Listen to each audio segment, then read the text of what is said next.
Hello friends, welcome to job update and tips channel. তো job update and tips চ্যানেলে আপনাদের সবাইকে স্বাগত। তো আজ আমি নিয়ে চলে এসেছি একটা নতুন ভিডিও। ম্যাক্সিমাম টাইম আমি ভিডিওগুলো আপলোড করেছিলাম কিছুদিন ধরে, যেটা হচ্ছে প্রাইভেট হসপিটালের ভিডিও বা প্রাইভেট জবের ভিডিও। তো আজ আমি সেন্ট্রাল গভর্নমেন্ট যেটা এসএসসি স্টাফ সিলেকশন কমিশনের নতুন ওয়েবসাইটে চলে এসেছি। এখানে একটা নতুন নোটিফিকেশান, যেটা হচ্ছে আমরা সবাই জানি সিএইচএসএল কম্বাইন্ড হায়ার সেকেন্ডারি লেভেলের যে এক্সামগুলো হয়, তো তার নোটিফিকেশানটি আউট হয়ে গেছে অলরেডি। তো স্ক্রল করে দেখে নেব। এই দেখুন, এখানে অলরেডি পাবলিশড হয়েছে 8 তারিখে notice for combined higher secondary examination. আর এটার অলরেডি আপনারা যদি নোটিশটি ডাউনলোড করতে চান, তো এখানে ক্লিক করে ডাউনলোড করে নিতে হবে। তো স্টেপ বাই স্টেপ দেখে নেব কী কী ডেট রয়েছে বা কী কী কোয়ালিফিকেশানস রয়েছে বা অ্যাপ্লাই পদ্ধতি কী রয়েছে, সব কিছু স্টেপ বাই স্টেপ দেখে নেব অফিসিয়াল নোটিফিকেশানে গিয়ে। তার আগে অবশ্যই একটা রিকোয়েস্ট করবো সবাইকে, যদি চ্যানেলে নতুন হয়ে থাকেন অবশ্যই চ্যানেলটিকে সাবস্ক্রাইব করবেন, কমেন্ট করবেন আর সবার সঙ্গে শেয়ার করবেন যদি চ্যানেলটি ইনফরমেটিভ হয়ে থাকে।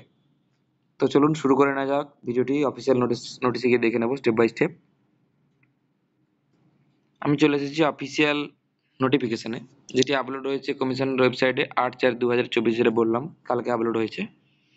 আর আরেকবার আপনাদের রিমাইন্ডার দিয়ে দিই যে আমাদের আগের যে এসএসসির ওয়েবসাইটটি ছিল, যেটা হচ্ছে ssc.nic.in, তো ওটা আপডেট হয়ে এখন আপনারা অনেকেই জানেন ssc.gov.in হয়েছে। তো এইখানে কিন্তু আপনাদের ওটিআর করে ওয়ান টাইম রেজিস্ট্রেশন করার পরে সমস্ত ধরনের আবেদন আপনারা করতে পারবেন। তো চলুন দেখে নিই স্টেপ বাই স্টেপ কী রয়েছে। নোটিশের হেডলাইন দেখতে পাচ্ছেন এখানে, combined higher secondary level 10+2 HS পাসের ওপরে আপনারা কিন্তু এখানে আবেদন করতে পারবেন। এখানে কিছু ইম্পর্টেন্ট ডেটস রয়েছে, ডেটসগুলো দেখে নেব কী কী ডেটস রয়েছে। এখানে ডেটের মধ্যে ফার্স্ট রয়েছে ডেট অফ অনলাইন অ্যাপ্লিকেশন 8/4, মানে কাল থেকে অলরেডি আবেদন শুরু হয়ে গেছে। 7/5 মানে 7ই মে পর্যন্ত আপনাদের আবেদন চলবে। লাস্ট ডেট রাত 11টা, টাইম দেওয়া রয়েছে রাত 11টা পর্যন্ত। কিন্তু যেটা সবসময় বলি সবাইকে তোমাদের, বা যে সবসময় লাস্টের ডেট পর্যন্ত কেউ অপেক্ষা করবে না। তো লাস্টের ডেটের আগে গিয়ে তোমরা আবেদন করবে। অলরেডি যেহেতু এখন আবেদন চলছে। Last date of making online payment, যেটা একদিন বেশি থাকে, 8/5 হচ্ছে লাস্ট তোমাদের পেমেন্টের লাস্ট ডেট। আর একটা ইম্পর্টেন্ট ডেট রয়েছে, যেটা হচ্ছে 10ই মে থেকে 11ই মে, এই দুদিন রাত 11টা পর্যন্ত কি থাকবে, একটি কারেকশন উইন্ডো থাকবে। যেটি কারেকশন করার জন্য একটি উইন্ডো থাকবে। যদি কোনো কারণে কিছু ভুল থাকে সেক্ষেত্রে এখানে কিন্তু আবেদন করতে পারবে। আর এখানে একটি টেন্টেটিভ ডেট রয়েছে CBT 1 CBT 2। CBT 1 এর টেন্টেটিভ ডেট মেবি জুন জুলাইয়ের দিকে হতে পারে। আর CBT 1 হওয়ার পরেই কিন্তু টায়ার 2 এক্সামটি ডিক্লারেশন হয়, একটা নোটিফাইড লেটার লেখা আছে। নেক্সট দেখে নেব, ডেটগুলো দেখে নিলাম, তারপরে নেক্সট কি রয়েছে। এবার দেখে নেব পে স্কেল কি রয়েছে। পে স্কেল রয়েছে লোয়ার ডিভিশন ক্লার্কের জন্য অথবা জুনিয়র সেক্রেটারি অ্যাসিস্ট্যান্ট এই পোস্টের জন্য পে লেভেল 2তে কত রয়েছে, 19,900 থেকে 63,200 পর্যন্ত স্যালারি রয়েছে। তারপর রয়েছে ডাটা এন্ট্রি অপারেটর হচ্ছে লেভেল 5, এটা লেভেল 5-এ রয়েছে। আর এক্ষেত্রে তোমাদের স্যালারি থাকবে 25,500 থেকে 81,100 এবং 29,200 থেকে 92,900 ডাটা এন্ট্রি অপারেটরের ক্ষেত্রে। লেভেল 5 আর লেভেল 4 এখানে কিন্তু দুটো রয়েছে, লেভেল 5ও রয়েছে, লেভেল 4ও রয়েছে। তো তার ক্রাইটেরিয়া রয়েছে। আর ডাটা এন্ট্রি অপারেটরের গ্রেড এ রয়েছে, গ্রেড এটা রয়েছে কেমন, লেভেল 4-এ এক্ষেত্রে 25,500 থেকে 81,100 স্যালারি রয়েছে। তারপর দেখে নেবো ভ্যাকেন্সিস কি রয়েছে। এখানে 3712টি ভ্যাকেন্সি দেখতে পাচ্ছ তোমরা, 3712টি ভ্যাকেন্সি বেরিয়েছে। যেটি হচ্ছে তোমাদের, যদি দেখতে চাও ভ্যাকেন্সি কি রয়েছে, অফিসিয়াল ওয়েবসাইটটিতে আসার পরে ক্যান্ডিডেট কর্নারে ক্লিক করবে, তারপর টেন্টেটিভ ভ্যাকেন্সিতে কিন্তু তোমরা দেখতে পারবে। এখানে নর্মাল দেওয়া রয়েছে, যেটা সব ক্ষেত্রে থাকে। সিটিজেনশিপ ইন্ডিয়া, নেপাল, ভুটানের সিটিজেনশিপ থাকলে আপনারা কিন্তু আবেদন করতে পারবেন। এজ লিমিট কাউন্ট করা হচ্ছে 1 আগস্ট 2024-এর হিসেবে 18 থেকে 27। কোন পোস্টের জন্য 18 থেকে 27 এইগুলো রয়েছে। But candidate born not on before August 1997-এর যদি আগে হয় সেক্ষেত্রে আপনারা কিন্তু আবেদন করতে পারবেন না। আর যদি আগস্ট 2006-এর আগে যদি পরে হয় সেক্ষেত্রেও আপনারা কিন্তু হবে না। তো মিনিমাম যে ক্রাইটেরিয়া রয়েছে সেটা হচ্ছে 1/8/2006 এটা হচ্ছে রয়েছে মিনিমাম, আর 2/8/2097 এটা হচ্ছে ম্যাক্সিমাম। এবার চলে যাব এজ রিল্যাক্সেশনে। তো এজ রিল্যাক্সেশন কি কি রয়েছে, ক্যাটাগরি ওয়াইজ যেরকম রিল্যাক্সেশন থাকে সেটা রয়েছে। এজ রিল্যাক্সেশনের মধ্যে যেমন ধরুন এসসি এসটিদের 5 বছর ছাড় থাকবে, ওবিসিদের 3 বছরের ছাড় থাকবে, পিডব্লিউডি বিডি যারা আনরিজার্ভ থাকবে 10 বছরের ছাড় থাকবে, ওবিসি হলে 13 বছর, এসসি এসটি যদি পিডব্লিউডি বিডি হয় 15 বছরের ছাড় থাকবে, যদি ডিফেন্স পার্সোনাল হয়ে থাকে সেক্ষেত্রে 3 বছরের ছাড় থাকবে, ডিফেন্স পার্সোনাল ডিসেবল অপারেশনের মধ্যে 8 বছর, এইভাবে থাকবে। আর সেন্ট্রাল গভর্নমেন্টের সিভিলিয়ান এমপ্লয়ি হলে 40 বছর পর্যন্ত আবেদন করতে পারবেন। এরকমভাবে আপনারা স্টেপ বাই স্টেপ দেখে নেবেন যে এজ ক্রাইটেরিয়া কি রয়েছে। এখানে উইডো ডিভোর্সের জন্য রয়েছে, উইডো ডিভোর্স হবেন হলে 35 বছর, উইডো ডিভোর্সের মধ্যে আবার যদি এসসি এসটি হয়ে থাকেন সেক্ষেত্রে কিন্তু 40 বছর বয়স পর্যন্ত আপনারা আবেদন করতে পারবেন। তারপরে রয়েছে এখানে একটা ইম্পর্টেন্ট নোট রয়েছে হাউ টু অ্যাপ্লাই বলে, যেটা আমি ফার্স্টেই বললাম যে অফিসিয়াল ওয়েবসাইট এদের চেঞ্জ হয়েছে। তো এইটা নিয়ে আমি ভিডিও বানিয়ে দিয়েছি, আগে দেখে নেবেন। তো all the candidates who is to apply, মানে যারা অ্যাপ্লাই করতে চাইছো সেক্ষেত্রে কিন্তু এদের নতুন ওয়েবসাইট চলে এসেছে, যেটা হচ্ছে কি ssc.gov.in, যেটা আগে ছিল ssc.nic.in। তো এক্ষেত্রে এটা ফাংশন করছে না এখন। তো আপনাদের কিন্তু এখানে এই ssc.gov.in এ ক্লিক করে ওটিআর যে রয়েছে ওটিআর ওয়ান টাইম রেজিস্ট্রেশন এটিকে আগে কমপ্লিট করে নিতে হবে, তারপর স্টেপ বাই স্টেপ আপনাদের কিন্তু আবেদন আপনারা করতে পারবেন। এখানে ফটোগ্রাফের কটা ক্রাইটেরিয়া রয়েছে যেটা দেখে নেবেন, যে গুড লাইট ব্যাকগ্রাউন্ড হতে হবে, প্লেন ব্যাকগ্রাউন্ড, ক্যামেরা ফোকাস থাকতে হবে, যেটা থাকে সব ক্ষেত্রে মাস্ক গ্লাসেস পরা চলবে না, এই ধরনের কিছু রয়েছে। তো এখানে স্ক্যান সিগনেচার আপলোড করতে হবে আপনাদেরকে 20 কেবির মধ্যে।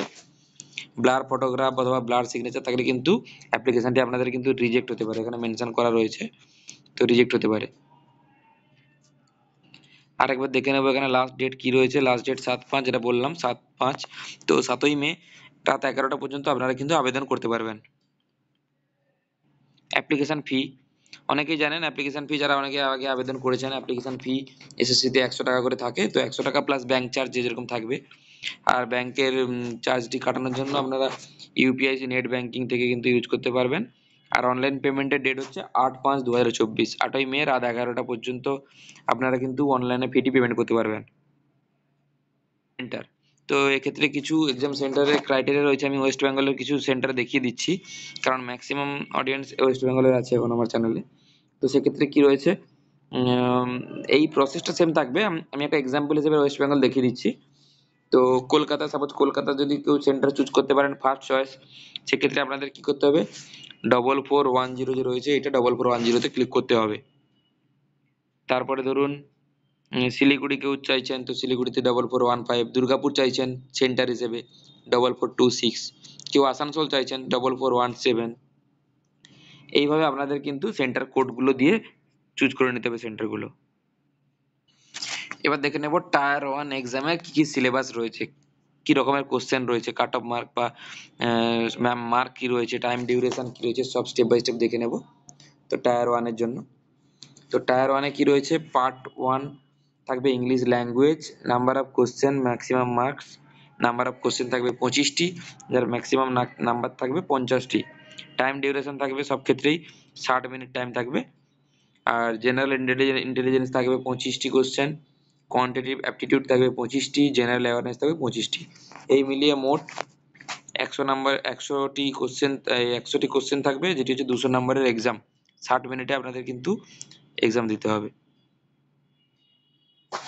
টায়ার 2 তে সেম এরকম ভাবে মডিউল দেওয়া রয়েছে, ম্যাথমেটিক্স রয়েছে, রিজনিং রয়েছে, নাম্বার অফ কোশ্চেন থাকবে 60টি কোশ্চেন থাকবে টায়ার 2 তে। তো এক্ষেত্রে স্ক্রল করব, আরো রয়েছে সেকশন 2 মডিউল 1-2, এক্ষেত্রে কি রয়েছে, সেশন থাকবে এটা 2 ঘন্টা 15 মিনিটের জন্য। এই English and language comprehension, general awareness, computer knowledge module থাকবে। স্ক্রল করে নেবো, এখানে রয়েছে স্কিল টেস্ট বা টাইপিং টেস্ট যেটা থাকে সেটা থাকবে। পার্ট সি তে টাইপিং টেস্ট, এলডিসি দের জন্য থাকবে পার্ট সি টাইপিং টেস্ট। এখানে কিছু ইম্পর্টেন্ট নাম্বার রয়েছে যেগুলো আপনাদের ফর্ম ফিল আপ বা সিবিটি রিলেটেড কোনো কোশ্চেন থাকলে কিন্তু কোয়ারি থাকলে অফিসিয়াল আওয়ারে এখানে কন্ট্যাক্ট করতে পারবেন। যেমন সাপোজ ধরুন এখানে কলকাতার রিজনাল নাম্বার দুটো রয়েছে, landline number plus telephone number দুটোই রয়েছে, ব্যাঙ্গালোর সব যেসব রিজিওনাল হেল্পলাইন রয়েছে এগুলোতে আপনারা কিন্তু ক্লারিফিকেশনের জন্য কল করতে পারেন ডাইরেক্ট অফিসিয়াল আওয়ারে। এটি রয়েছে কয়েকটি স্পেসিমেন ফটো, যে কি ধরনের, আমি সবগুলো এসএসসির ভিডিওতে এটা দেখিয়ে থাকি, কারণ এক্ষেত্রে অনেক ফটো আপলোডে অনেক রিজেক্ট হতে পারে। তো এক্ষেত্রে এটা হচ্ছে অ্যাকসেপ্টেবল ফটো। তো এই ধরনের ফটো কিন্তু শুধুমাত্র অ্যাকসেপ্ট করা হবে। বাকি এই ধরনের ব্লার ফটো, অর্ধেক ফটো বা ক্যাপ পরা ফটো, তো এই ধরনের কিন্তু ফটো, বা সাপোজ ধরুন এই যে সানগ্লাস পরা ফটো থাকে, এই ধরনের ফটো, এই ফটো এরকম কিন্তু ব্লার ফটো, উল্টো দিকে হালকা, এই ধরনের কোনো ফটো কিন্তু আপনারা কিন্তু আবেদন করবেন না। এই ধরনের ফটোগুলো কিন্তু অ্যাকসেপ্টেবল নয়।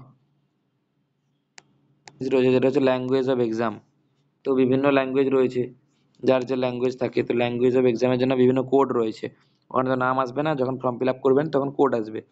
যদি কেউ ইংলিশ এক্সাম দিতে চান 202 সিলেক্ট করবেন, বেঙ্গলির কোড হচ্ছে 04, হিন্দি হলে 01। এইভাবে এক্সাম্পল আছে বিভিন্ন রকম, যে কোন কোন ল্যাঙ্গুয়েজের জন্য কোন কোড থাকবে সেটা এখানে লেখা থাকবে। এগুলো আপনারা দেখে নেবেন স্টেপ বাই স্টেপ। এখানে গ্রুপ সির যে পোস্টটি রয়েছে, গ্রুপ সির পোস্টের ক্ষেত্রে কি রয়েছে, ফিজিক্যাল এফিসিয়েন্সি টেস্টের মধ্যে 1 মাইল রান রয়েছে, যেটি 10 মিনিটে আপনাদের কিন্তু কমপ্লিট করতে হবে। এই স্পেসিফিক টাইমের মধ্যে আপনারা কমপ্লিট করলে কি হবে, একমাত্র অনলি পাসিং টাইমের মধ্যে কমপ্লিট করে আপনারা পাস করবেন। Candidate qualifying the through staff selection commission have to mandatory pass the test. যারা হচ্ছে কোয়ালিফাই করবে এক্সামে, তাদেরকে কিন্তু এই রানটাও কিন্তু পাস করতে হবে। এখানে কিছু দৈহিক মাপ রয়েছে, বা ওয়েট রয়েছে, হাইট ওয়েট, সেগুলো রিজিয়ন ওয়াইজ ভ্যারি করছে। তো এক্ষেত্রে কি রয়েছে, ওয়েস্টার্ন রিজিয়ন যেটা হচ্ছে হিমাচল প্রদেশ, পাঞ্জাব, হিল এরিয়া, এসব ক্ষেত্রে 158 সেন্টিমিটার মিনিমাম হাইট লাগছে, আর মিনিমাম ওয়েট লাগছে 47.5 কেজি। আর চেস্ট রয়েছে এখানে 75 সেন্টিমিটার, যেটা এক্সপেন্ডেবল, আনএক্সপেন্ডেবল অ্যান্ড এক্সপেন্ড করতে হবে 5 সেন্টিমিটার। এইভাবে স্টেপ বাই স্টেপ সব কিছু রয়েছে, সব দেখে নেবেন কার রিজিয়নের জন্য কি ক্রাইটেরিয়া রাখছে। আর একটা কথা বলে দিই আপনাদেরকে, একটা ইন্টারফেস দেখিয়ে দিই, যেটা দেওয়া রয়েছে, অ্যাটাচ রয়েছে, অফিসিয়াল নোটিশে আপনারা পেয়ে যাবেন। তার বাদেও দেখিয়ে দিই আরেকবার, যেটা হচ্ছে অফিসিয়াল ওয়েবসাইটে আসার পরে এখানে লগ ইন আর রেজিস্টারে ক্লিক করলে রেজিস্টার করবেন। তারপর স্ক্রল ডাউন করলে কিন্তু রেজিস্টার যখনই হয়ে যাবে, এখানে ক্যান্ডিডেটের ডিটেলস দিতে হবে। দেওয়ার পরে লগ ইনে ক্লিক করবেন। লগ ইনে ক্লিক করলে একেবারে ইন্টারফেস শুরু হবে। আর একটা ওয়ান টাইম রেজিস্ট্রেশনের জন্য কি করতে হবে, ওটিআরে ক্লিক করতে হবে। দিয়ে ইন্টারফেস ওপেন হওয়ার পরে আপনাদের কিন্তু এরকম একটা পেজ চলে আসবে। কন্টিনিউতে ক্লিক করবেন। কন্টিনিউতে ক্লিক করলে এভাবে স্টেপ বাই স্টেপ আপনাদের কিন্তু ডিটেলসগুলো এক এক করে ফিল আপ করে নিতে হবে। তো এই ছিল টোটাল মূল নোটিশ সিএইচএসএল এর। আশা করি ভিডিওটি সকলের ভালো লাগলো। যদি কোনো বুঝতে প্রবলেম হয়ে থাকে অবশ্যই কমেন্ট করে জানাবেন। থ্যাংক ইউ ভিডিওটি দেখার জন্য। দেখা হচ্ছে নেক্সট ভিডিওতে।